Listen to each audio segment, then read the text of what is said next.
Kita akan masuk dalam eksposisi kitab Ibrani. Kita akan membaca sekali lagi daripada ayat yang ke-1 sampai dengan ayat yang ke-4. Setelah pada zaman dahulu, Allah berulang kali dan dalam pelbagai cara berbicara kepada nenek moyang kita dengan perantara nabi-nabi.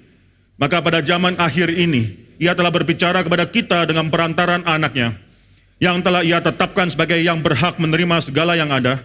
Oleh Dia Allah menjadikan alam semesta. Ia adalah cahaya kemuliaan Allah dan gambar wujud Allah, dan menopang segala yang ada dengan firman yang penuh kekuasaan. Nah, setelah Ia selesai mengadakan penyucian dosa, Ia duduk di sebelah kanan yang maha besar, di tempat yang tinggi, jauh lebih tinggi daripada malaikat-malaikat, sama seperti nama yang dikaruniakan kepadanya jauh lebih indah daripada nama mereka. Kita baca ayat ketiga bersama-sama, 1, 2, 3. Ia adalah cahaya kemuliaan Allah dan gambar wujud Allah, dan menopang segala yang ada dengan firman-Nya yang penuh kekuasaan. Dan setelah Ia selesai mengadakan penyucian dosa, Ia duduk di sebelah kanan yang maha besar di tempat yang tinggi. Mari kita tundukkan kepala dan kita masuk di dalam doa. Bapa dalam surga, kami bersyukur untuk firman Tuhan yang sudah kami buka ini ya Tuhan. Waktu sabat kami, waktu di mana kami beristirahat daripada segala normalitas hidup kami. Kami berdoa dan menyerahkan diri kami ketika kami menyucikan satu hari ini. Yang hari yang sudah Tuhan sucikan sendiri bagi kami. Kami menyerahkan diri dan pikiran kami, hati kami. Berkuasalah atas pikiran dan hati kami. Berkuasalah atas diri kami. Sehingga pada pagi hari ini ketika firman Tuhan diberitakan, kami menjadi anak-anak Tuhan yang mudah dibentuk oleh firman Tuhan. Apa yang salah dan kurang daripada kami, Engkau bereskan. Engkau tegur kami. Engkau tambahkan hal-hal yang kurang. Sehingga kami menjadi anak-anak Tuhan yang semakin dewasa, semakin lama kami percaya, kami semakin diperkenan oleh Tuhan. Berkatilah hamba-Mu juga yang akan menyampaikan firman Tuhan ini. Jangan biarkanlah anak-anak Tuhan pada hari ini mendengarkan bijaksana dari seorang manusia yang hina di hadapan Tuhan. Tapi melalui hamba-Mu berbicara kepada mereka, sehingga domba-domba Tuhan pada hari ini mendengarkan suara daripada gembalanya yang agung tersebut. Terima kasih ya Tuhan, dalam nama Tuhan Yesus Kristus kami berdoa dan kami mengucap syukur. Amin. Sekali lagi saya ingatkan 7 kata yang penting dalam Ibrani pasal 2 ayat 3 yang menyatakan supremasi daripada Kristus Yesus. Yang pertama, Kristus telah ditetapkan sebagai yang berhak menerima segala yang ada. He was appointed the heir of all things. Semua yang ada, saudara. Yang kedua, oleh Dia atau melalui Dia, Allah menjadikan alam semesta. Through whom also God created the world, dalam bahasa Inggrisnya, saudara. Yang ketiga, Ia adalah cahaya kemuliaan Allah. He is the radiance of the glory of God. Yang keempat, Ia adalah gambar wujud Allah and the exact imprint of His nature. Yang kelima, Ia menopang segala yang ada dengan firman-Nya yang penuh kekuasaan. He upholds the universe by the word of His power. Yang keenam, Ia selesai mengadakan penyucian dosa after making purification for sins. Dan yang terakhir, yang ketujuh, Ia duduk di sebelah kanan yang maha besar. He sat down at the right hand of the majesty on high, saudara. Suatu 7 kalimat ini menyatakan kesempurnaan Kristus yang melebihi segala nabi dan segala malaikat. Tapi terlebih daripada itu, saya sudah katakan dari 2 minggu yang lalu, saudara, 7 perkataan ini mengandung 3 jabatan Kristus. Yaitu sebagai raja, sebagai nabi, dan sebagai imam. Saudara, saya katakan sekali lagi dan saya tegaskan sekali lagi. Ketiga jabatan ini harus terus kita perhatikan. Bahkan saya percaya hanya teologi reform, khususnya melalui pemikiran daripada John Calvin yang menekankan ketiga jabatan ini. Jabatan yang berbeda tapi sekaligus harus ditekankan bersama-sama. Kita tidak bisa mengatakan bahwa Yesus adalah jabatannya raja lebih penting daripada jabatan nabi atau imam. Atau nabi lebih penting daripada raja atau imam lebih penting daripada raja dan nabi. Tidak bisa. Ketiganya sekaligus harus ditekankan, saudara. Kesalahan teologis terjadi ketika satu daripada jabatan ini lebih ditekankan daripada jabatan-jabatan yang lain. Buffing sekali lagi menekankan bahwa ketiga jabatan ini walaupun berbeda tapi inseparable, tidak bisa dipisahkan. Saya tidak mengulangi lagi contoh-contoh yang kemarin sudah kita bahas mengenai the inseparability, ketidakterpisahan daripada ketiga jabatan ini, saudara. Tapi sekali lagi, saudara, memegang ketiga jabatan ini sekaligus. Calvin katakan itu adalah fondasi daripada iman yang menyelamatkan kita. Ini suatu statement yang sangat besar sekali karena iman yang menyelamatkan kita Seringkali kita berpikir itu adalah mengenai Tuhan Yesus Kristus sebagai imam. Tidak, tapi juga sebagai raja dan sebagai nabi sekaligus sebagai imam. Itu harus dipegang sekaligus. Buffy juga menyatakan memegang ketiga jabatan ini sekaligus membuat gereja akhirnya tidak gampang salah, saudara. The health of the church is very important di sini. Saudara, 2 minggu yang lalu kita sudah bicara mengenai Kristus sebagai raja dari kalimat yang pertama, yang kedua, dan yang kelima. Kalimat yang pertama, ya, ia tetapkan sebagai yang berhak menerima segala yang ada. Kalimat yang kedua mengatakan bahwa melalui Kristus Allah telah menjadikan seluruh alam semesta. Kalimat yang kelima menyatakan bahwa ia, yaitu Kristus, secara menopang segala yang ada dengan firman yang penuh dengan kekuasaan. Ketiga perkataan itu menunjukkan bahwa Kristus adalah Raja. Minggu lalu kita sudah bicara mengenai 2 kalimat berikutnya, yaitu kalimat yang ketiga dan yang keempat, yaitu Kristus sebagai Nabi. Kalimat ketiga menyatakan bahwa Kristus adalah cahaya kemuliaan Allah, the radiance of His glory. Kalimat yang keempat mengatakan bahwa dia adalah gambar wujud Allah, atau terjemahnya lebih tempat adalah the exact imprint, cetakan yang persis 100% dengan natur daripada Tuhan itu sendiri. Ini menunjukkan siapa Kristus, His deity, keilahiannya dia, status dia, siapa dia. Itu yang mendasari segala apa yang dia lakukan, saudara. Tapi terlebih daripada menunjukkan status hakikinya tersebut, 2 kalimat itu juga menunjukkan bahwa Kristus adalah Nabi. Nabi mereveal atau mewahyukan, menyampaikan siapa Tuhan tersebut.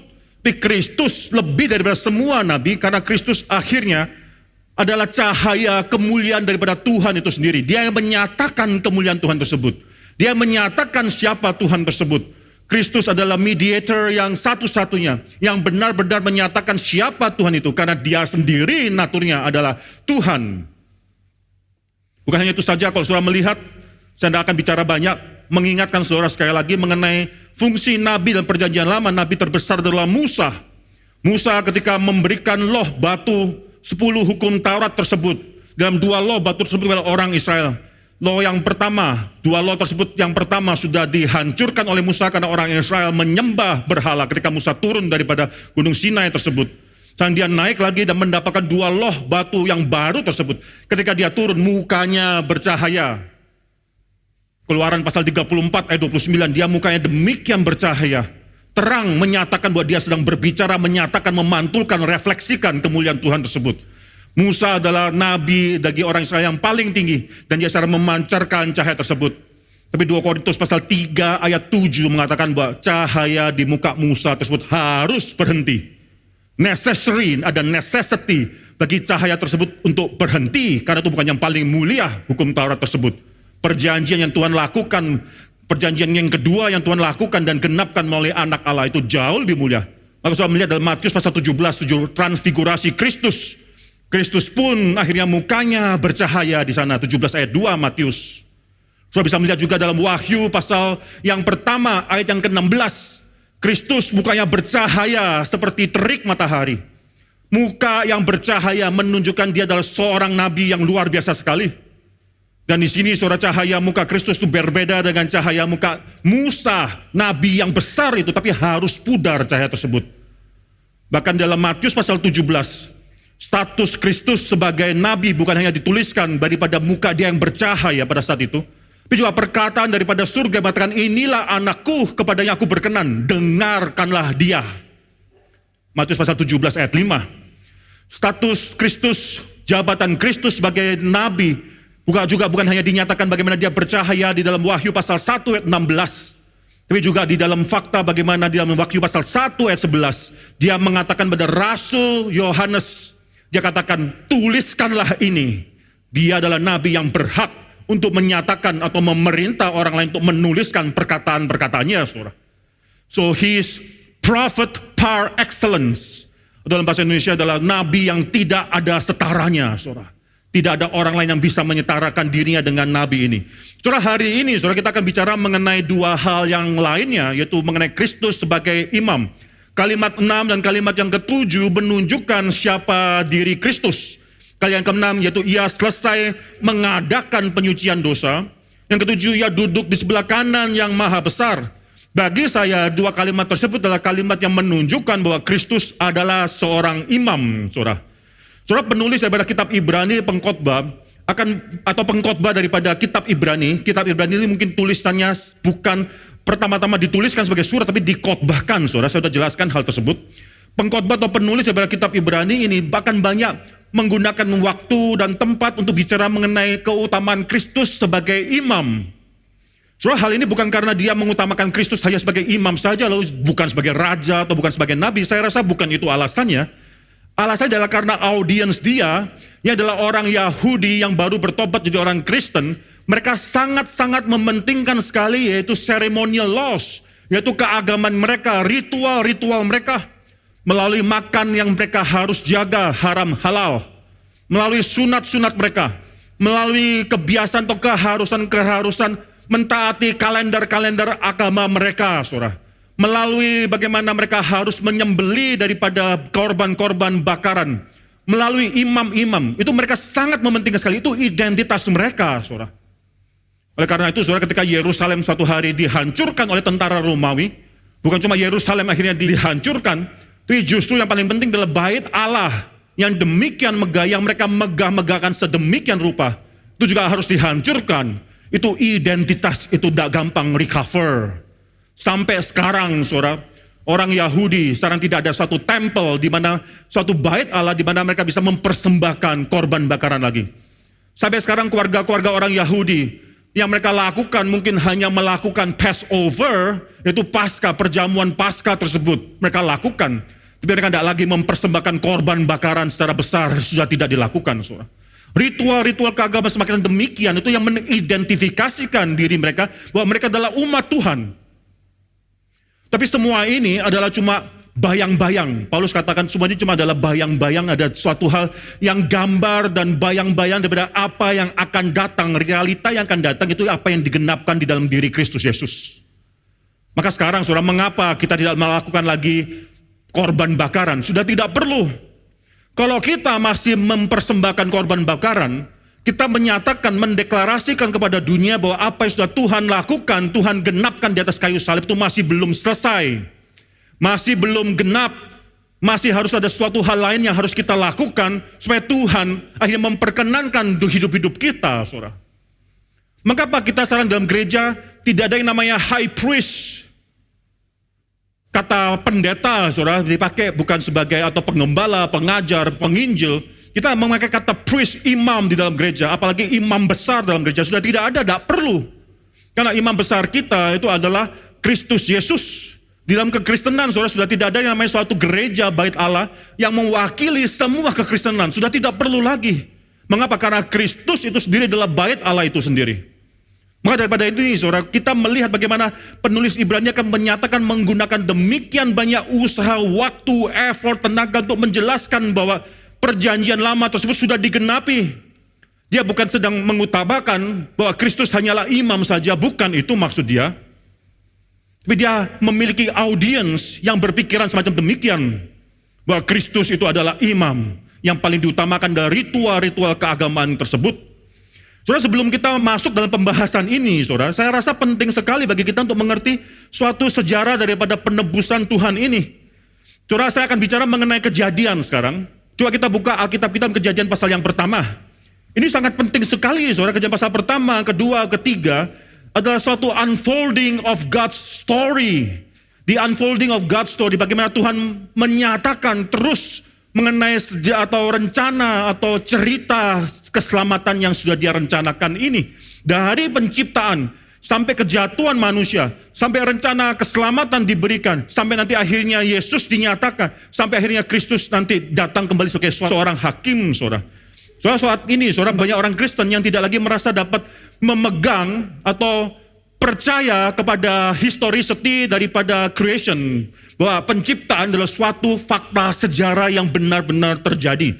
Bagaimana mungkin dalam zaman modern ini kita bisa percaya bahwa kisah kejadian pasal 1, kedua, ketiga, dan seterusnya itu adalah suatu hal yang benar-benar terjadi di dalam sejarah, saudara. So, ketika Alkitab menyatakan bahwa Tuhan menciptakan langit dan bumi, khususnya bagaimana Tuhan menciptakan manusia, dong, saudara, perhatikan penciptaan manusia itu demikian luar biasa. Manusia menjadi suatu ciptaan yang lebih daripada semua ciptaan yang lainnya. Manusia diberikan atau diciptakan dalam gambar dan rupa Tuhan. Bukan hanya itu saja, kalau semua ciptaan diciptakan dengan firman Tuhan saja, maka penciptaan manusia itu dipikirkan, ada suatu deliberation, ada suatu rencana yang sengaja dibicarakan di antara Allah Tritunggal, saudara, antara pribadi Allah Tritunggal. Kejadian pasal 1 ayat 26, Tuhan merencanakan, bukan langsung berfirman mengenai penciptaan manusia. Tuhan berencana terlebih dahulu, ada suatu deliberation. Lebih daripada itu, saudara, bagaimana waktu manusia diciptakan, itu manusia diciptakan dengan Tuhan membentuk daripada debu tanah, dan menghembuskan nafas kehidupan tersebut. Zaman modern ini menolak bahwa manusia adalah manusia spesies yang paling utama. There is nothing special about human. Itu adalah kata daripada sains ilmu pengetahuan. Saya bukannya orang yang anti ilmu pengetahuan, tapi on the other hand, saya juga bukanlah orang yang anti Alkitab, saudara. Calvin Institute of Technology, ketika kami berputar mengadakan seminar Redeeming Mind tersebut, terus menekankan pada semua orang yang datang bahwa keberadaan daripada CIT adalah untuk memperjuangkan keunggulan akademis. Itu harus dilakukan. Tapi juga tidak mau mengkompromikan iman kita. Itu pun harus diperjuangkan, saudara. Saya bukan, sekali lagi saudara, saya bukanlah orang yang anti science. Latar belakang saya sendiri, selama demikian lama, saudara, saya bergelut dalam dunia sains. Saya bukanlah orang yang anti science. Tapi sains sekarang melawan Tuhan, melawan apa yang Alkitab katakan, dan manusia itu cuma bagian daripada proses alam saja. Manusia itu cuma adalah bagian daripada evolution, daripada binatang. Daripada ini, saudara, manusia tidak ada lebih hebat daripada binatang yang lain. Yang membedakan manusia cuma manusia is more evolved, lebih evolved, bisa memiliki pemikiran, minds, dan sebagainya, saudara. Saudara, apakah semua ini benar-benar terjadi? Saya percaya, saudara. Kalau saudara baca dalam Kejadian pasal yang pertama, pertentangan yang paling besar itu bukan pertentangan antara mengartikan, menginterpretasikan mengenai kata yom di sana. Kata yom, satu hari penciptaan itu 24 jam kah? Atau satu jangka waktu yang panjang kah? Atau gimana? Itu banyak orang yang mempertentangkan, orang Kristen mempertentangkan hal ini dengan orang Kristen yang lainnya. Kalau satu hari 24 jam itu kita namakan young earth creationism. Yaitu orang yang percaya Tuhan menciptakan tapi sangat umur dunia ini pendek. Ada orang Kristen lainnya mengatakan bahwa satu hari penciptaan itu satu jangka yang panjang sekali, tetap creationism, Tuhan menciptakan, tapi dalam suatu namanya old earth, umur dunia ini sudah lama. Saudara, menurut saya, ada orang yang mengatakan demikian, saudara. Saya pernah mendengar orang Kristen yang mengatakan bahwa siapapun orang Kristen yang menerjemahkan Alkitab Kejadian pasal 1, satu hari penciptaan itu bukan 24 jam, dia adalah orang yang sudah dipengaruhi teologi liberal, heterodoks. Saudara, bagi saya itu sangat over, terlalu. Mengapa? Karena dalam sejarah gereja, Augustinus, Aquinas, bapak-bapak gereja yang kita akui, saudara, sebagai orang yang memiliki sejarah atau peran dalam perkembangan teologi kita sendiri pun, kita pernah menganggap mereka heterodoks, orang liberal. Tapi mereka percaya bahwa satu penciptaan itu bukan terjadi dalam 6 hari penciptaan. Aquinas, Augustin terutama, percaya bahwa penciptaan itu semua terjadi serentak dalam satu waktu yang sama, saudara. Apakah kita akan katakan mereka heterodoks? Itu klaim yang terlalu over. Orang reform memberikan suatu kemungkinan satu hari penciptaan ini bisa dimengerti secara lebih luas. Bahkan satu waktu yang panjang sekalipun, kita bisa ada room for that interpretation, ada waktu ruangan untuk interpretasi semacam demikian. Yang paling penting adalah exegesis apa yang mendukung interpretasi tersebut. Harus daripada Alkitab mendukung interpretasi tersebut. Suatu hari kalau ada kesempatan saya akan menyatakan atau mengajarkan hal ini lebih lanjut mengenai ada beberapa macam interpretasi. Ada paling sedikit 3 macam interpretasi terhadap Kejadian pasal 1. Itu mengenai hari penciptaan, 6 hari penciptaan, dan 1 hari Tuhan beristirahat. Ada paling sedikit 3, saudara. Saudara, tapi kita jangan salah, saudara. Perperangan yang paling utama bukan antara orang Kristen, antara mengenai 1 hari penciptaan berapa lama waktunya. Peperangan yang paling utama adalah antara orang Kristen, gereja, dan dunia ini. Antara yang saya katakan supernaturalisme, yang percaya bahwa Tuhan menciptakan, yang percaya bahwa alam semesta itu bukan hanya itu saja. Alam semesta itu bukan cuma realitas apa yang kita lihat. Realita daripada seluruh dunia ini bukan cuma apa yang terbatas dengan apa yang bisa kita lihat, yang bisa kita rasakan, yang bisa kita pikirkan. Naturalisme. Tapi kekristenan adalah supernaturalisme dari awal sampai akhir. Kalimat pertama, dari buku pertama, dari pasal pertama, ayat yang pertama. Yaitu apa? Pada mulanya Allah menciptakan langit dan bumi. Itu sudah kalimat supernaturalisme. Bumi dan alam semesta langit dan bumi bukan ada pada sononya, sudah dari sananya sudah ada. Tapi Tuhan harus menciptakan langit dan bumi ini. Saudara, mengapa saya berkata demikian, saudara? Karena saya bisa memberikan suatu ruangan, kita mengerti Kejadian pasal 1 ini sebagai suatu mungkin waktu yang panjang, satu hari bukan harus 24 jam. Tapi yang paling penting, yang harus kita imani, yang harus kita percayai, adalah ini suatu fakta penciptaan historis. Jangan jadikan interpretasi satu hari penciptaan 24 jam kah atau lebih dari 24 jam sebagai suatu tes terhadap ortodoksi iman Kristen. Banyak orang Kristen menggunakan Kejadian pasal 1 kata yom untuk mengetes atau memberikan suatu judgment. Engkau orang yang liberal atau orang yang konservatif. Jangan, saudara. Tapi pakailah historicity daripada creation. Apakah penciptaan itu suatu kisah yang historis yang terjadi? Sebagai test of ortodoksi, saya masih bisa lebih menerima itu. Mereka mengatakan bahwa Tuhan tidak berperan dalam penciptaan, bahwa ini semua adalah cuma proses alam saja. Saya perasa orang itu tidak benar-benar mengerti mengenai orthodox faith daripada orang Kristen, saudara. Maka pada hari ini, saudara, saya menekankan suatu hal yang penting sekali, bahwa penciptaan itu adalah suatu kisah historis. Khususnya penciptaan Adam. Ketika Adam dibentuk daripada debu tanah sebagai suatu spesies yang berbeda dari semua spesies yang lain. Lalu Tuhan memberikan nafas hidup kepada Adam. Saya percaya itu pun Kejadian pasal 2 ayat 7 adalah suatu ayat yang historis. The historicity of Adam. Itu perlu ditekankan. Pada zaman ini banyak orang yang mengatakan itu cuma suatu kisah moral saja. Tapi kalau kisah penciptaan Adam bukan suatu hal yang benar secara historis, saya mau tanya, kejatuhan Adam itu suatu hal historis atau bukan? Kalau kita tidak percaya Adam diciptakan secara historis, maka sulit bagi kita untuk bisa mengerti apa arti daripada kejatuhan Adam tersebut. Bukan hanya itu saja, saudara, kalau saudara bandingkan Roma pasal yang kelima, di sana ada suatu paralel antara Adam yang pertama dan Adam yang kedua dan yang terakhir, Roma pasal 5 ayat 12 dan seterusnya. Kalau kita tidak memegang suatu fakta bahwa Adam yang pertama itu adalah suatu Adam yang historis, yang pernah ada dalam sejarah, yang benar-benar diciptakan oleh Allah. Bagaimana kita bisa mengatakan Adam yang kedua, Adam yang terakhir itu juga adalah Adam yang historis. Nah, heran, saudara, banyak orang saat ini menganggap itu cuma suatu story atau suatu kisah moral bagi kita saja. Belum tentu Kristus harus benar-benar ada. Yang penting adalah ajaran moral apa yang mau diajarkan kepada kita, saudara. Saudara, banyak orang yang tidak percaya bahwa ada Kejadian pasal 1, 2, 3 ini historis. Saya pernah bicara atau paling sedikit pernah mendengar orang melaporkan, itu yang lebih tepat. Saya pernah mendengar orang melaporkan ada seorang dosen teologi di seminari di Jakarta. Bukan seminari kita, saudara, di seminari di Jakarta. Dia adalah orang yang mengatakan diri konservatif, bahkan mengklaim dirinya adalah teologinya reform.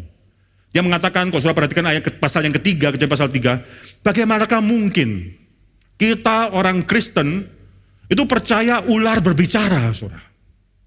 Dia tidak percaya bahwa ular berbicara. Dia tidak percaya bahwa kejatuhan Adam itu suatu hal yang historis. Bagaimanakah mungkin kita bisa percaya dalam zaman yang modern dengan ilmu pengetahuan, dengan akal kita yang lebih maju saat ini, bahwa ular berbicara dan mencobai Hawa. How is that possible? Lalu dia katakan bagaimanakah mungkin kita bisa percaya keledai berbicara.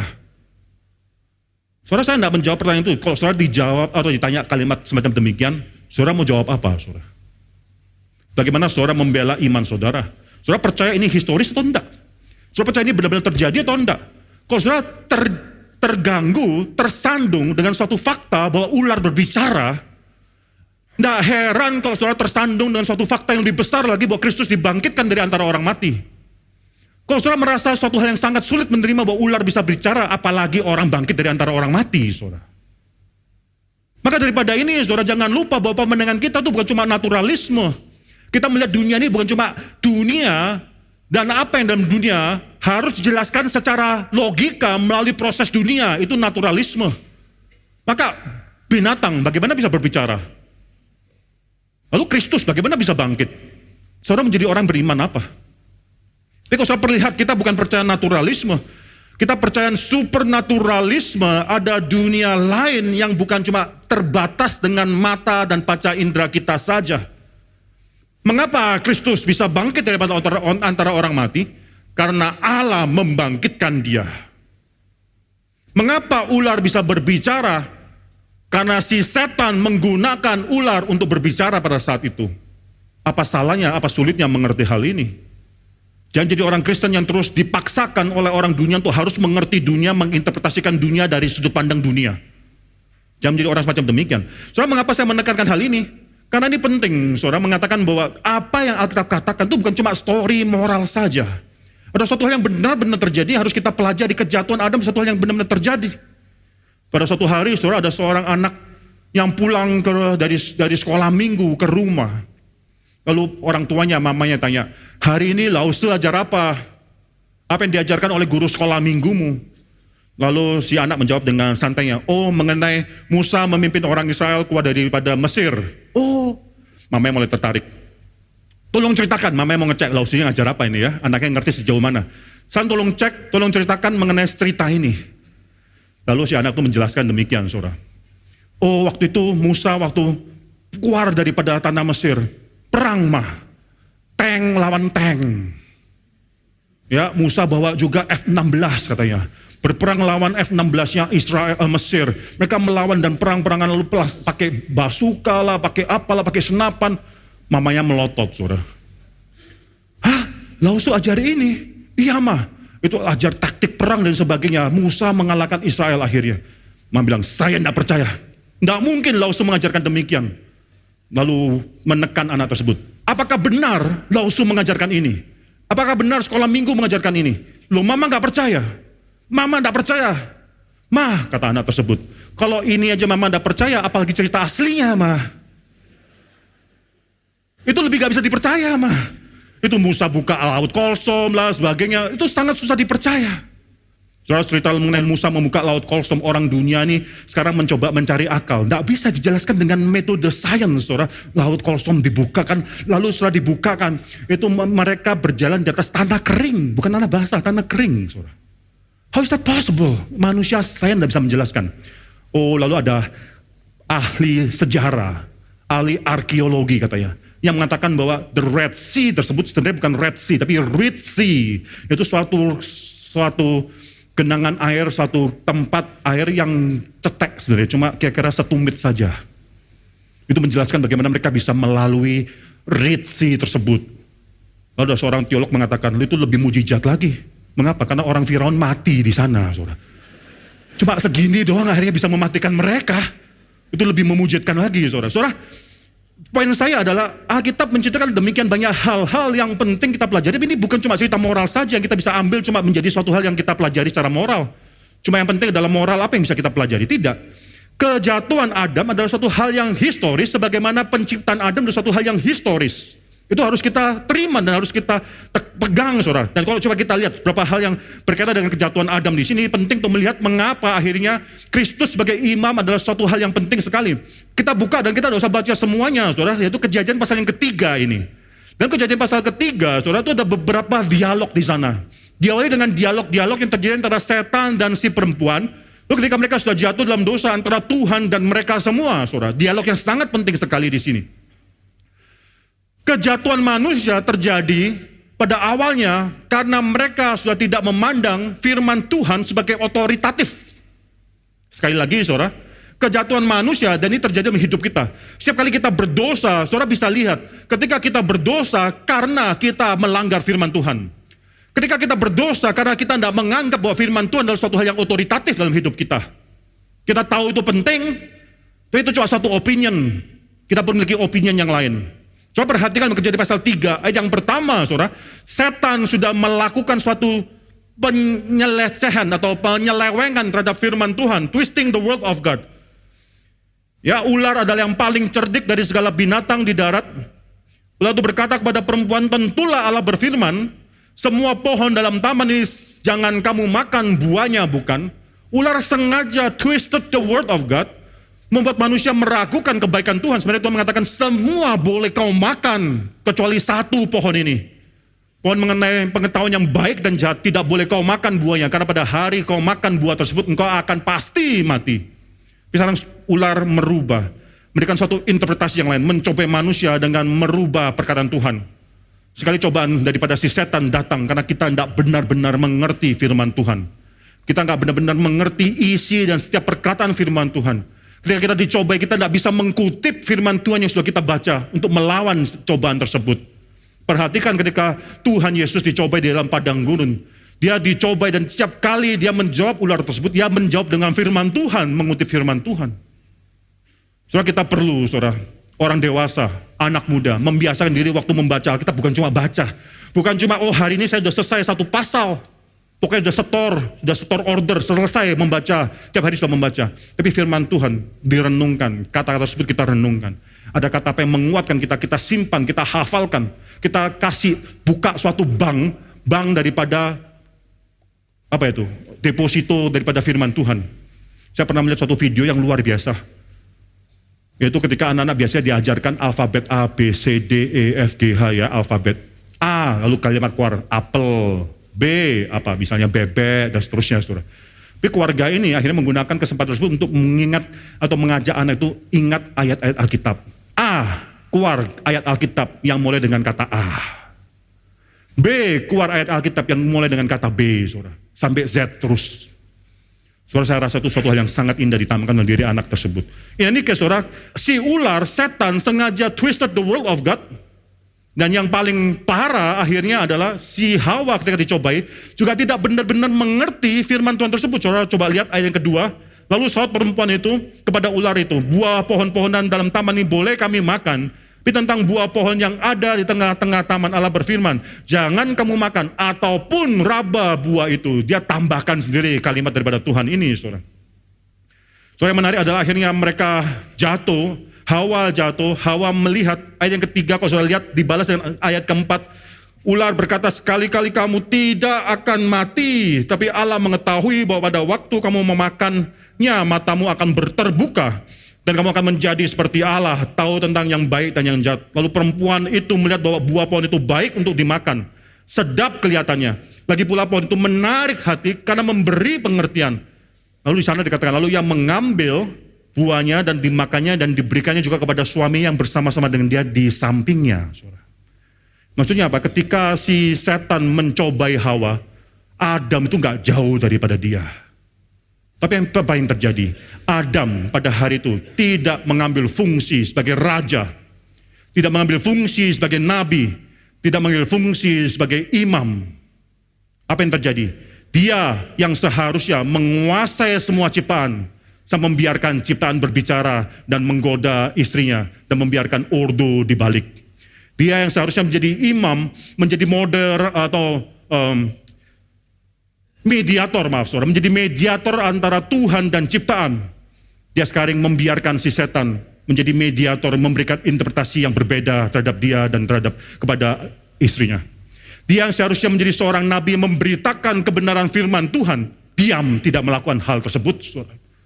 Maka pada saat itu saya percaya, saudara, kegagalan satu keluarga seringkali bukan dimulai ketika seseorang sudah melakukan kesalahan. Di kegagalan sejak semula salah mengerti fungsi daripada si suami. Saya akan terus tekankan di sini, saudara, di dalam GRI Karawaci. Suami harus mengambil peran sebagai suami. Suami adalah kepala keluarga. Bukan saudara menikmati bahwa suatu fakta bahwa semua harus mendengarkan saudara. Istri harus tunduk kepada pada saudara. Saudara adalah kepala keluarga karena saudara akan dituntut lebih banyak daripada semua orang dalam keluarga saudara. Kalau keluargamu gagal, salah dan sebagainya, itu tanggung jawab suami. Suami harus to some extent mengerti bahwa dia bertanggung jawab atas semua arah hidup daripada keluarganya tersebut. Suatu hari kita akan bicara lebih banyak mengenai keluarga, saudara. Saya merasa perlu ada suatu revival dalam konsep kita mengenai keluarga. Pada saat ini saya melihat banyak sekali keluarga Kristen menganggap bahwa mendidik anaknya adalah tugas daripada orang lain. Yang paling penting kirimkan anaknya ke sekolah minggu. Yang paling penting kirimkan anaknya ke sekolah Kristen dan sebagainya. Tapi fungsi daripada orang tua, khususnya suami dalam mendidik anak tidak terlalu banyak dijalankan. Bahkan suami selalu berpikir cari uang, mendidik anak adalah tugas daripada istri. Istri pikir mendidik anak adalah tugas daripada mungkin susternya. Atau mungkin adalah tugas daripada orang lain, sekolah atau guru sekolah minggu. Tidak melakukan pendidikan anak dengan baik. Perlu ada suatu kebangunan dalam hal ini, saudara. Kita bicara dalam waktu yang lainnya di sini. Saudara, saya mau tekankan satu kalimat, itu kejatuhan Adam dan Hawa di sini adalah karena mereka diiming-imingi, ayat keempat. Sekali-kali kamu tidak akan mati, Tetapi ayat kelima, tapi Allah mengetahui pada waktu kamu memakan, matamu akan terbuka dan kamu akan menjadi seperti Allah.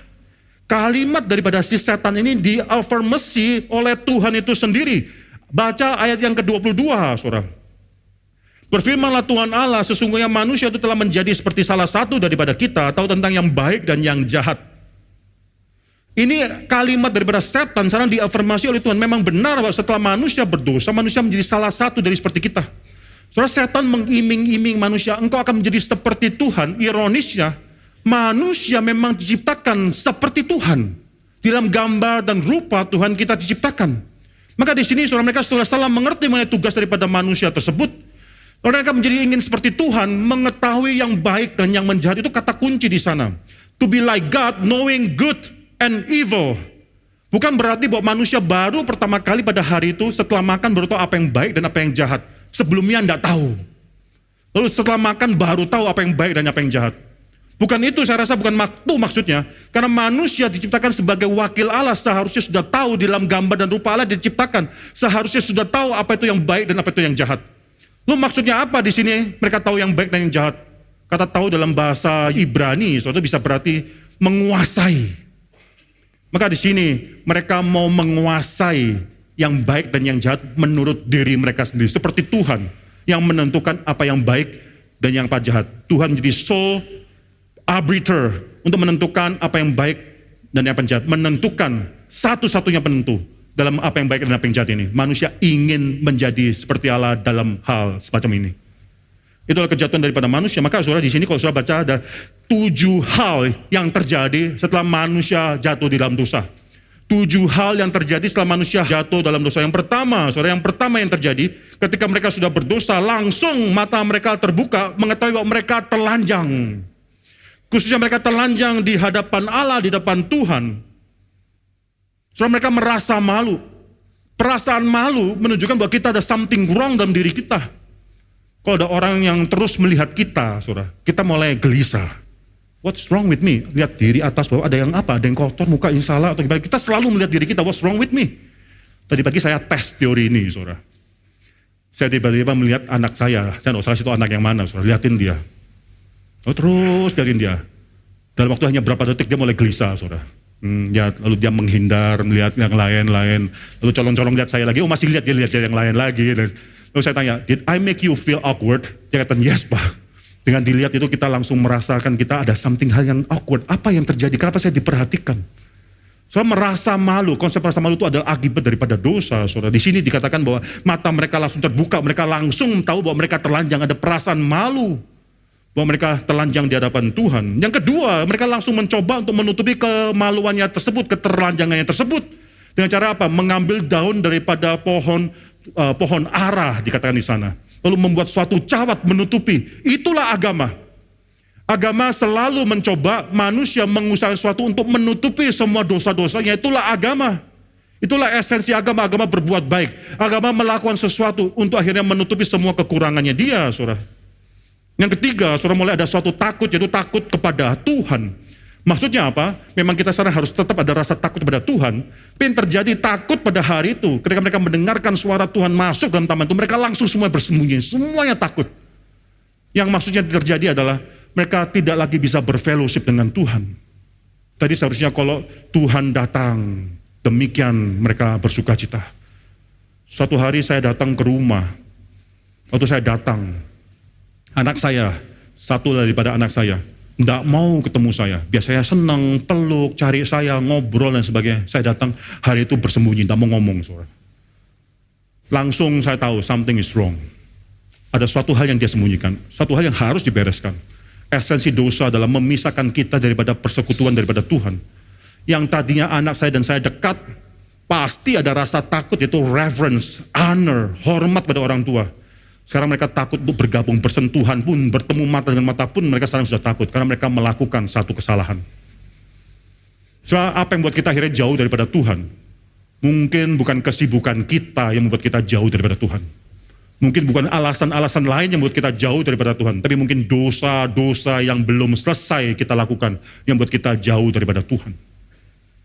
Maka daripada sini suatu hal yang ketiga yang terjadi. Mereka takut kepada Tuhan. Tidak ada lagi intimate fellowship. Tapi cuma ada fear. Cuma ada suatu hal yang namanya disconnect daripada Tuhan terjadi. Tuhan bertanya kepada mereka, di manakah engkau? Saudara, kalau saudara baca di sini, saudara, ayat yang ke-8, saudara, ayat ke-9. Tapi Tuhan Allah memanggil manusia itu dan berfirman kepadanya, di manakah engkau? Saudara, kata di sana Tuhan Allah memanggil manusia itu singular, berfirman kepadanya singular, di manakah engkau? Engkau di sana juga singular. Yang berdosa berdua, yang Tuhan tuntut pada saat itu adalah Adam. Tuhan tanya, Adam, di manakah engkau? Mengapa? Karena Adam diciptakan terlebih dahulu. Kepada Adam diberikan firman Tuhan. Kepada Adam diberikan perintah tersebut. Sekarang Adam melanggar dan Tuhan bertanya, meminta pertanggungjawaban Adam khususnya. Oleh karena itu, saudara, yang namanya kepala keluarga jangan cuma bangga dan senang menjadi kepala keluarga. Sekali lagi, engkau akan dituntut oleh Tuhan lebih daripada semua hal daripada anggota keluargamu. Saya, semua suami-suami di sini, kita adalah kepala keluarga karena kita akan dituntut lebih daripada Tuhan, saudara. Maka di sini, saudara, apa yang dimaksudkan di sini? Di manakah engkau? Ada dua arti, saudara. Yang pertama adalah mengartikan bahwa memang adalah geographical separation. Tuhan percaya, di manakah engkau? Bukan berarti Tuhan sedang bertanya, Tuhan tidak tahu di mana Adam, bukan. Tapi Tuhan meminta pertanggungjawaban dari Adam. Mengapa sekarang engkau bersembunyi? Mengapa engkau tidak datang kepada aku ketika aku datang? Di manakah engkau saat ini? Mengapa? Apa yang terjadi sehingga engkau berpisah dengan aku pada saat ini? Yang kedua adalah masalah posisi daripada Adam. Itu ordo daripada creation sudah terbalik. Di manakah sekarang posisimu di dalam penciptaan ini? Engkau sudah adalah wakilku, tapi where is it now? Tuhan meminta pertanggungjawaban Adam. Hal yang keempat yang terjadi, saudara, setelah Adam jatuh dalam dosa, saudara, creational ordo itu langsung terbalik. Ketika Tuhan meminta pertanggungjawaban daripada Adam, ayat ke-12, Adam menyalahkan Hawa. Perempuan yang kau ciptakan dan kau taruh di sampingku untuk mendampingi aku, itu loh gara-gara dia. Sekarang menyalahkan, sebenarnya lempar tanggung jawab kepada Tuhan. Lalu ketika Tuhan menanya pada perempuan, apa yang kau lakukan? Oh, si ular, ayat ke-13. Si ular tersebut yang ada dalam taman ini, maksudnya sekarang kembali menyalahkan Tuhan lagi. Engkau yang menciptakan ular tersebut yang kau biarkan ada dalam taman itu. Itulah yang membuat aku jatuh dalam dosa. Manusia yang sehari-hari hanya bisa menyalahkan. Mereka biasanya adalah mengakui satu hal bahwa mereka tunduk. Tidak bisa mengkontrol hal-hal di atas tersebut yang membuat mereka akhirnya harus memakai otoritas di atas tersebut untuk menyalahkan dia. Atau menyalahkan atau menjawab mengapa mereka melakukan suatu kesalahan. Kenapa telat? Oh, macet, itu paling sering di Jakarta. Loh, ini kenapa telat? Meeting jam 7.30, engkau baru datang jam 8. Mengapa telat? Oh, macet. Mengapa nilaimu jelek? Oh, karena mama suruh saya kemarin kerja hingga capek, sehingga saya akhirnya tidak bisa belajar. Selalu, saudara, memakai suatu alasan. Orang yang suka pakai alasan adalah orang yang selalu menganggap bahwa dia tidak bisa disalahkan, saudara. Selalu ada alasan lain yang bisa menjelaskan mengapa dia akhirnya jatuh, atau salah, atau melakukan suatu kekurangan, dan sebagainya. Mengapa macet? Mengapa telat? Gara-gara macet. Sebenarnya jawabannya lebih baik adalah karena saya tidak bisa hitung waktu. Gampang, saudara, mengakui saja karena saya tidak bisa menghitung waktu, tidak bisa memperkirakan waktu, tidak bisa make time sehingga saya akhirnya terjebak dalam macet, tidak bisa menghitung waktu macet dan sebagainya. Mengapa nilaimu jelek? Oh, karena saya tidak bisa juga belajar dengan baik, menggunakan waktu saya dan sebagainya. Orang yang kerdil adalah orang yang terus menyalahkan something else. Tapi orang yang dewasa adalah orang yang terus menyalahkan diri dan menuntut diri untuk berbuat lebih baik lagi, saudara. Maka di sini Adam dan Hawa adalah orang yang sudah berdosa sekarang, menyalahkan segala sesuatu, bahkan akhirnya melemparkan semua kepada tangan Tuhan. Engkau yang menciptakan perempuan ini, dia akhirnya membuat saya berdosa. Engkau yang membiarkan ular ini, menciptakan ular ini, dan membiarkan dia dalam taman Eden. Sekarang dia yang membuat saya berdosa. Sayangnya ular tidak bisa nyalain siapa-siapa lagi, saudara. Dia bingung mau nyalain siapa, saudara. Hal yang kelima yang terjadi di sini, saudara, Tuhan mengutuk ciptaannya. Dari sini saudara bisa melihat dua hal. Yang pertama, Tuhan mengutuk daripada si ular itu sendiri. Ya, dari Tuhan mengutuk si ular. Ayat yang ke-14, lalu berfirmanlah Tuhan Allah kepada ular itu, karena engkau berbuat demikian, terkutuklah engkau di antara segala ternak dan di antara segala binatang hutan. Saudara bayangkan dengan ayat yang pertama, dikatakan yang pertama, ular ialah yang paling cerdik daripada segala binatang di darat yang dijadikan oleh Tuhan Allah. Dalam ayat ke-14, ular dikutuk lebih daripada semua binatang yang lain. Bukan hanya itu sampai di sana saja, kalau saudara perhatikan ayat yang ke-17, Tuhan sedang mengutuk ciptanya, itu mengutuk tanah. Sehingga Adam yang tadinya diciptakan dari debu tanah, sekarang tidak bisa berelasi dengan debu tanah tersebut. Sekarang Tuhan mulai memberikan hukuman Tuhan. Kepada ular dia kutuk, kepada wanita dia berikan tambah sakit bersalin. Soalnya di sini tidak mengatakan bahwa wanita akan mulai sakit bersalin, tapi sakit bersalin akan bertambah. Bagi saya ini sangat menarik sekali, saudara. Karena saya pernah mengalami istri saya melahirkan anak. Anak pertama ketika dilahirkan, kita di Amerika, dia tidak tahu dia sedang kontraksi, saudara. Siapa yang mau kasih tahu dia kontraksi? Dia cuma merasa nggak enak, sakit perut. Saya juga nggak tahu dia sedang mengalami apa. Saya juga nggak pernah pengalaman melahirkan anak. Waktu dia sakit-sakit, ini apa ya? Belum due date, masih ada berapa hari, bahkan lebih daripada 1 minggu due date anak tersebut. Kalau dia berkontraksi, baru tahu dia kontraksi ke rumah sakit, dan akhirnya baru melahirkan anak. Di Amerika, saudara tidak boleh sembarangan sisar, harus melahirkan normal kecuali kalau ada suatu emergency. Maka dia harus melahirkan normal dan ditunggu lama sekali, ini anak pertama. Lebih daripada 60 jam kontraksi, saudara. Ibu-ibu yang bisa cek, bapak-bapak nggak tahu, saudara. Saudara, kali kedua waktu mau melahirkan anak, saudara, dia katakan, wah saya kapok. Saya perlu epidural, disuntik epidural. Sudah kontraksi lama, tidak bisa keluar, kesakitan, disuntik epidural, keenakan ketiduran, saudara. Waktu tidur tuh, saya lihat grafiknya, nggak besar lagi, epidural, saya lihat grafiknya sangat besar, itu kontraksi sangat besar sekali, tapi dia nggak merasakan sakit tersebut. Sehingga dia nggak bisa push. Nah, akhirnya dokternya lihat, kok nggak lahir anaknya, dia kasih langsung pitocin, tambahin pitocin, supaya dia bisa merasakan sakit tersebut, biar bisa push. Terus saya teringat dengan kalimat ini, waktu Tuhan menghakimi Hawa, dia pun mengatakan bahwa engkau mulai sekarang akan mulai merasakan sakit bersalin. Tapi sakit bersalinmu, saya rasa dalam bahasa Indonesia mungkin tidak terlalu jelas, sakit bersalinmu akan ku tambah. Mengapa? Karena tanpa ada rasa sakit tersebut seorang anak tidak bisa dilahirkan. Itu suatu proses yang sangat menarik sekali. Orang harus merasakan desakan untuk merasakan harus mengeluarkan anak tersebut. Tapi setelah manusia jatuh dalam dosa, dia semakin merasa sakit. Kepada Adam dikatakan bahwa dia harus sekarang mengalami suatu alienasi dengan tanah tersebut. Tanah tersebut tidak akan menghasilkan sesuai dengan harapan dia. Dia akan bekerja keras dengan perlu dia bekerja, tapi tidak menghasilkan apa yang dia harapkan. So creational order semua sekarang sudah di upside down.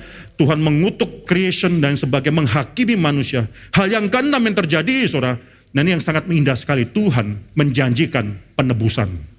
Itu Kejadian pasal 3 ayat 15. Aku akan mengadakan permusuhan antara engkau dan perempuan ini, antara keturunanmu dan keturunannya.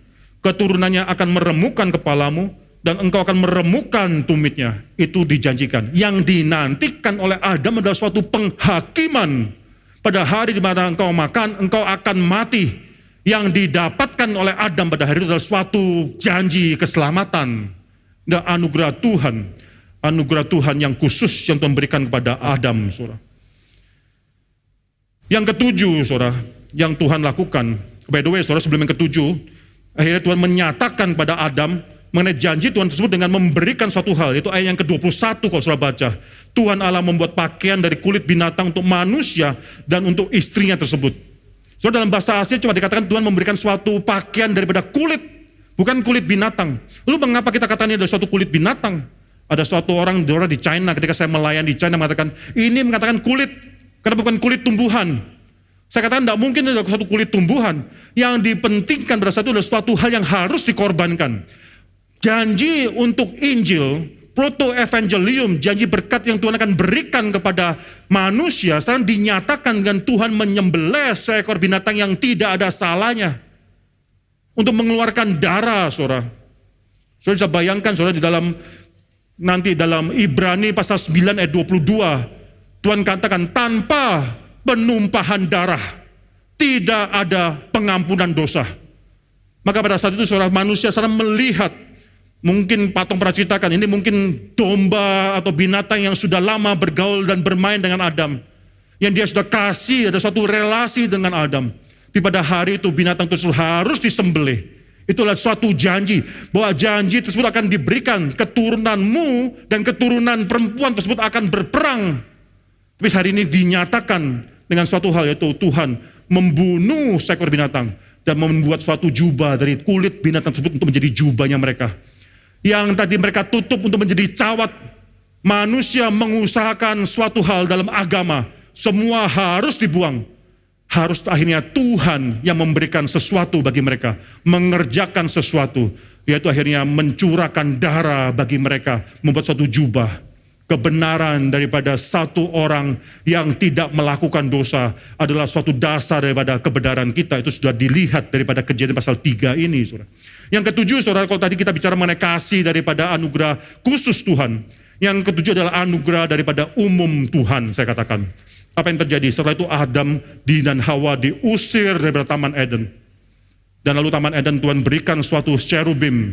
Cherubim yang akhirnya memiliki pedang bernyala api dan merintangi mereka untuk bisa kembali. Ini suatu hukuman, tapi sekaligus dalam hukuman Tuhan kepada manusia yang berdosa, masih ada anugerah umum Tuhan. Mengapa? Adam atau Tuhan katakan di sana, saudara. Ayat yang ke-22, saudara. Maka sekarang, jangan sampai ia mengulurkan tangannya dan kembali mengambil pula dari buah pohon kehidupan dan memakannya sehingga ia hidup untuk selama-lamanya. Lalu Tuhan Allah mengusir dia dari Taman Eden, supaya mengusahakan tanah dari mana ia diambil, lalu menghalau manusia itu di sebelah timur dan seterusnya. Pakai kerubim, saudara, dengan suatu pedang yang bernyala-nyala, merintangi manusia untuk kembali. Supaya apa? Supaya tidak ambil daripada buah pohon kehidupan. Mengapa itu penting? Berdosa, lalu hidup selamanya. Maka dalam hal ini, saudara, kematian bagi orang berdosa, itu adalah anugerah umum Tuhan. Mengapa saya katakan demikian? Supaya mereka tidak hidup selama-lamanya di dalam dosa mereka. Orang yang berdosa dan mendapatkan hidup yang kekal, itu adalah suatu anugerah khusus daripada Tuhan. So ini adalah suatu cerita yang sangat sederhana sekali memberikan kepada kita apa yang sedang terjadi dan mengapa akhirnya Tuhan memberikan janji tersebut. Proto-evangelium, Kejadian pasal 3 ayat 15. Lalu Tuhan akan menyatakan bagaimana benih tersebut, yaitu keturunan daripada si perempuan tersebut dinyatakan melalui janji kepada Adam, janji kepada Abraham, janji kepada Daud, janji kepada Yusuf dan Maria. Dinyatakan inilah benih yang akan menyelamatkan seluruh umat manusia. Perlu waktu yang demikian lama untuk menyatakan siapa yang akan datang menyelamatkan. Tapi selama ribuan tahun tersebut, orang Israel terus menunggu. Dan akhirnya Tuhan memakai satu cara, yaitu akhirnya mengingatkan mereka atas janji tersebut. Calvin pernah mengatakan, Tuhan memakai cara-cara yang kelihatan untuk menguatkan manusia terhadap janji yang tidak kelihatan tersebut. Sebelum Yesus datang, Tuhan memakai cara-cara yaitu sunat. Tuhan memakai cara-cara korban yang disembelih dan sebagainya. Mengapa ini penting? Supaya mengingatkan mereka darah. Baik itu daripada korban sembelihan, baik itu daripada sunat, ketika mereka disunat, keluar darah tersebut. Tanpa penumpahan darah tidak ada pengampunan dosa. Mereka terus diingatkan ke sana. Tapi itu semua adalah suatu hal yang harus berakhir, saudara. Ketika Kristus datang akhirnya, dia mencurahkan semua yang dia miliki. Maka dia mengorbankan dirinya sebagai imam dan sebagai korban sembelihan sekaligus. Mari di sini kalau kita buka daripada Ibrani, coba kita buka Ibrani sekali lagi. Ada kalimat yang penting di sana yang mau saya katakan, saudara. Ibrani pasal yang pertama, ayat yang ketiga, ada dua kalimat yang di sana. Ia selesai mengadakan penyucian dosa. Hal yang pertama saudara bisa pelajari daripada kalimat itu adalah dia bukan seperti seekor korban, seekor domba yang mau tidak mau harus disembelihkan. Bukan karena kehendak dia, domba digeret, domba disembelih tanpa kerasa atau minta izin daripada dia. Tidak. Dia secara aktif mengatakan dia yang mengadakan penyucian dosa tersebut. Inilah bedanya antara the old covenant way and the new covenant people way. Di mana dalam new covenant Tuhan sacrifice bukan karena dipaksa, bukan karena terpaksa digeret, tapi karena dia menyerahkan dirinya untuk mati dan menjadikan korban bagi kita semua. Bukan hanya itu saja, kalau saudara perhatikan di sini pakai kata auris, dia mengadakan penyucian dosa. Pakai kata grammar dalam bahasa Yunania pakai kata auris, dia telah selesai, sempurna mengadakan penyucian dosa tersebut. Kalau saudara nanti dibandingkan dalam Ibrani pasal yang ke-10, saudara, itu perbandingan antara semua imam-imam sebelum Kristus dan Kristus. Imam-imam sebelum Kristus hari demi hari, waktu demi waktu, bergiliran mereka harus memberikan persembahan korban yang berbeda-beda. Tapi Kristus hanya satu kali memberikan korban dirinya, selesai, semua sudah cukup. Ini membuat dia akhirnya lebih utama daripada semua imam-imam. Karena kata auris yang dipakai, dia mengadakan penyucian dosa, berarti satu kali dan selesai. Tidak perlu ada orang imam lain yang menggantikan dia lagi. Inilah keutamaan Kristus di sini, saudara. Yang lebih utama lagi, saudara, yang hal kedua yang saudara bisa pelajari itu kalimat yang kedua, ia duduk di sebelah kanan yang maha besar. Saudara, setiap kali kita mendengarkan kata Yesus duduk di sebelah kanan daripada Allah Bapa, kita selalu cuma ingatnya dia adalah Raja yang sudah memenangkan segala pertempuran. Lalu dia datang kembali dan duduk di sebelah kanan daripada Allah Bapa. Dia seorang yang memiliki otoritas menyatakan his victorious war, victorious win, saudara. Dan dia akhirnya menang dan akhirnya menerima segala kemuliaan tersebut. Kita selalu pemikiran cuma dalam satu aspek. Itu benar, dia adalah Raja ketika dia duduk sebelah kanan Allah Bapa. Tapi khususnya juga dia adalah imam besar tersebut. Mengapa ini demikian? Karena dia sekarang duduk. Imam besar ini bukan lagi berdiri lagi terus menerus, tapi sekarang sudah duduk. Coba kita bandingkan dengan Ibrani pasal yang ke-10, saudara. Ayat yang ke-11, ini langsung waktu saudara baca, saudara langsung mengerti apa maksud daripada penulis daripada kitab Ibrani ini. Selanjutnya, setiap imam melakukan tiap-tiap hari pelayanannya dan berulang-ulang mempersembahkan korban yang sama sekali tidak dapat menghapuskan dosa.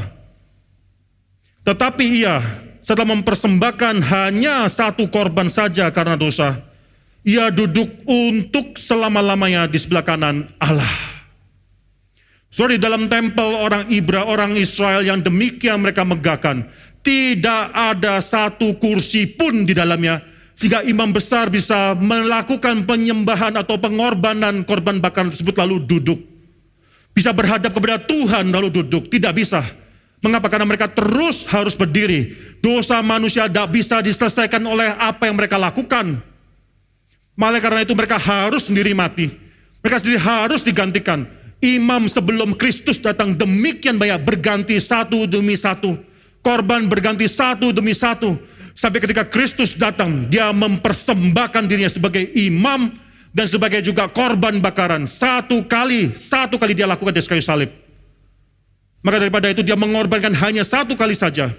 Dan setelah itu dia naik ke surga dan duduk. Imam besar kita demikian berbeda dengan imam-imam orang-orang lainnya. Berbeda dengan imam-imam dalam perjanjian lama. Karena imam besar kita setelah melakukan segala sesuatu, dia duduk, nyatakan selesai sudah tugas imam tersebut. Tidak perlu lagi ada seorang imam yang menggantikan dia.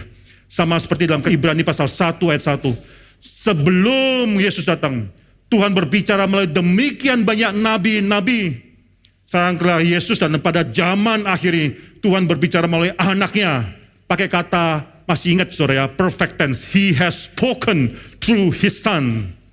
Maka pada saat ini saudara, dalam Ibrani pasal 1 ayat 3, yang dinyatakan berbeda dengan imam-imam sebelum Kristus.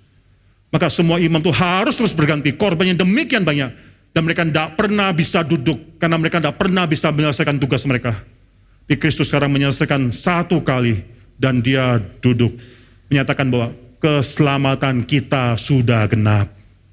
Anda dan saya, semuanya yang berdosa ini, pengharapan kita hanyalah ada di dalam Kristus Yesus, karena apa yang dia lakukan, once and for all, sudah selesai.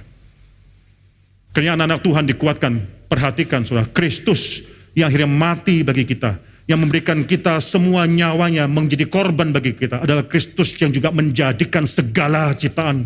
Segala sesuatu diciptakan oleh dia adalah menopang segala ciptaan. Dia juga akhirnya berkorban bagi Anda dan saya. Karena Tuhan dipermuliakan oleh hidup kita. Mari kita tundukkan kepala. Bapa yang surga, kami menyerahkan khotbah yang sudah kami dengarkan ini ya Tuhan. Ketika hamba-Mu sudah selesai berkhotbah, menyampaikan firman Tuhan, Tuhan terus berbicara dalam hati anak-anak Tuhan. Khususnya kita semua yang selama ini mungkin sedang mencari-cari suatu peristirahatan. Mungkin terus bergumul dalam dosa-dosa kami ya Tuhan. Yang mungkin terus akhirnya menanyakan mengenai keselamatan yang kami miliki. Oh Tuhan, ajar pada kami mengenai satu hal, bahwa bukan kami yang menyelamatkan diri kami. Bukan kami yang berusaha untuk membuat diri kami diperkenankan oleh Tuhan. Sebagaimana Tuhan sudah mengorbankan seekor binatang dalam Taman Eden bagi Adam dan bagi Hawa. Kau juga akhirnya menggenapkan karya keselamatan Tuhan yang demikian penuh arti ini dengan mengorbankan anak-Mu bagi kami semua ya Tuhan. Sekarang beri kami suatu rest mengetahui bahwa bukan kami yang mencoba membeli surga, tapi Tuhan sudah memberikan surga bagi kami melalui pengorbanan anak Tuhan. Kami bersyukur untuk Allah anaknya adalah imam besar kami. Apa yang dia lakukan sudah menggenapkan semua hal. Apa yang dia lakukan sudah menutupi semua kekurangan-kekurangan daripada imam-imam sebelumnya. Dia adalah raja, nabi, dan imam. Ke dalam tangan Tuhan yang memegang jabatan 3 ini ya Tuhan. Kami serahkan hidup kami serahkan hidup keluarga kami. Dalam nama Tuhan Yesus Kristus kami berdoa, kami mengucap syukur. Amin.